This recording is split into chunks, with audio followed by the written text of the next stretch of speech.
so today it's actually finally happening. I'm actually going to be installing the RBC manifold on my 2015 Honda Civic Si. Now, this is completely different from the stock manifold, of course. I actually did try to make this video a couple times, but I ran into some problems, and I'll explain to the problems that I ran into in a little bit. But so basically, I'm going to be taking all of this off, replacing it with the RBC manifold. Then I'm going to be installing new hoses and also new injectors, obviously. And the fuel rail is just it's gonna stay the same. So I'm gonna go ahead and get started. There's a whole bunch of stuff that I have to take off. There's definitely a whole bunch of bolts here. I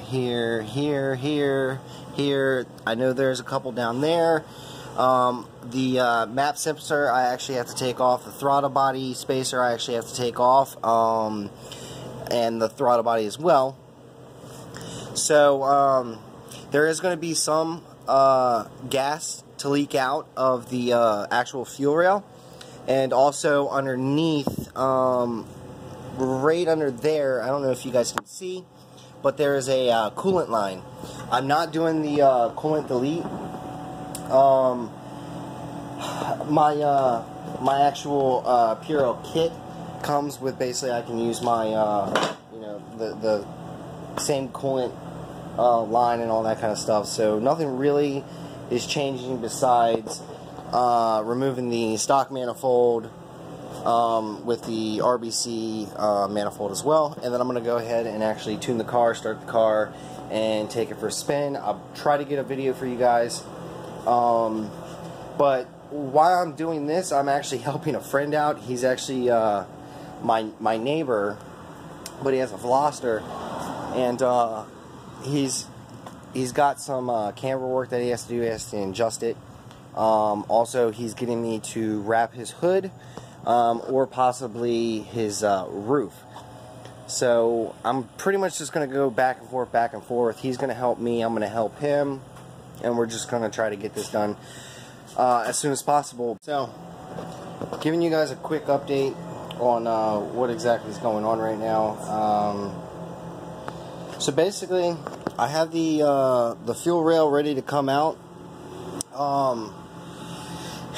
This is the part where it's actually going to take, you know, a whole bunch of fluid out of my car. Alright, so the fuel rail is hooked up to the fuel line. Fuel's obviously going to be coming out. Hopefully not that much, because it's been a couple of hours since I've actually driven the car, so everything should have at least been settled. Now, if you look at this big line right here, that's actually underneath it. That is actually my coolant line, and that will also leak fluid as well. So I'm going to be putting a towel underneath here, and then I'm going to go ahead and take out the fuel rail and also take out the coolant line from underneath, and then I'm going to go ahead and undo these bolts to the rest of the manifold. It's like the second half of the manifold. As you see, the wires that I was talking about, my friend coming over and actually doing, he basically snipped them from here, which left about that much room. He stripped them, and then I got a 16 gauge wire to basically go from this end to that end to basically extend it out, because my stock throttle body, where it sits on my actual stock manifold, is like right here. And on the RBC, basically mine sits here, and on the RBC it's right here. I don't have the 4-bar map sensor fully on. I just have it like in place right there. So yeah, everything's moving along great. Like I said, I'm gonna go ahead and cover some of this stuff up right here, because it's got some electrical wires there.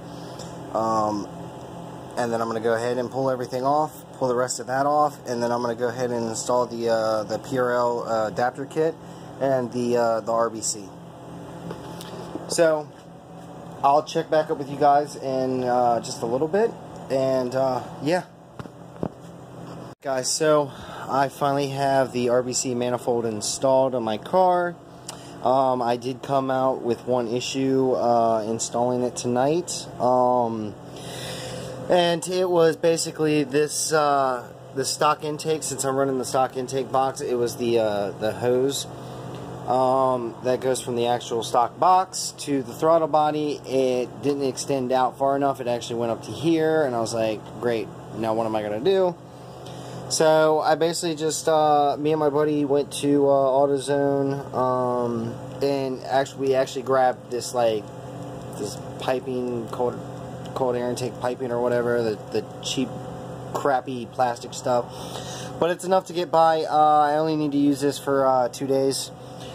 He actually had the, I guess this is like a spacer or whatever.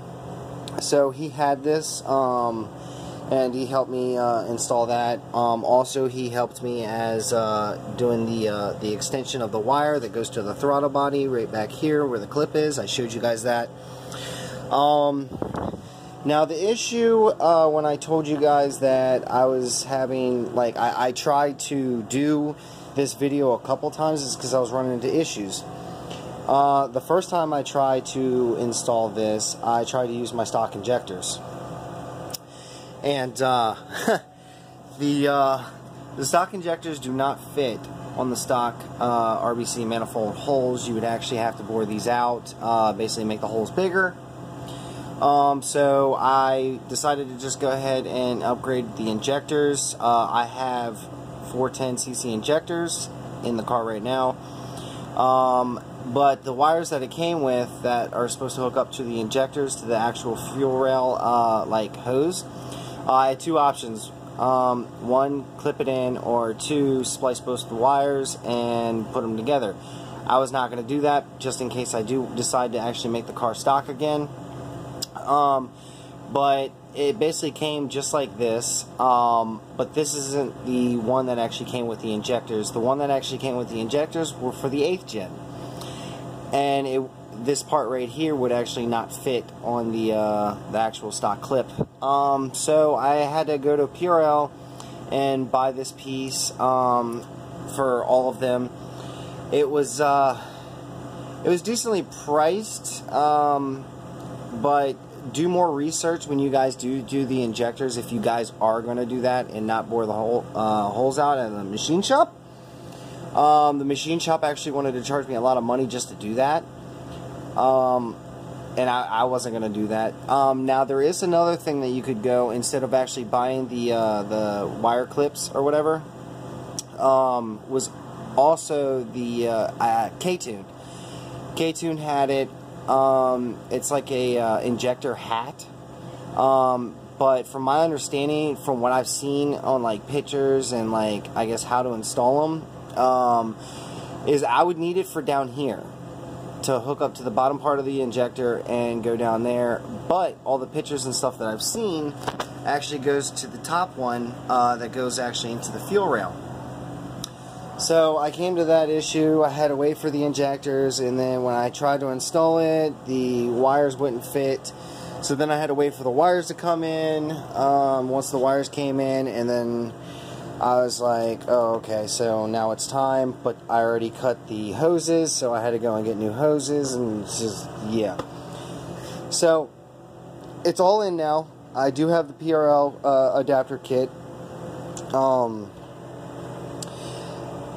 And I ran the car already. I actually had to go to AutoZone and actually pick up these like wire covers,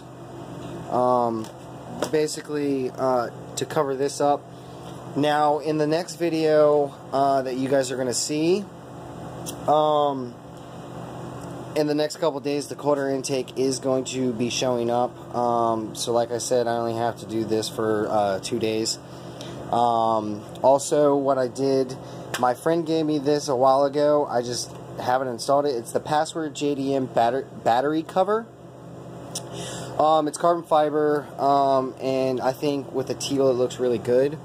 If you guys don't remember, I actually carbon fibered the ECU cover.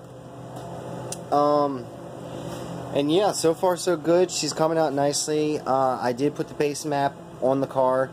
so I can get back and forth to work for the next 2 days. And I floored it tonight after driving around a little bit here and there. I didn't want to gun it right away because I wanted to make sure everything went smoothly. And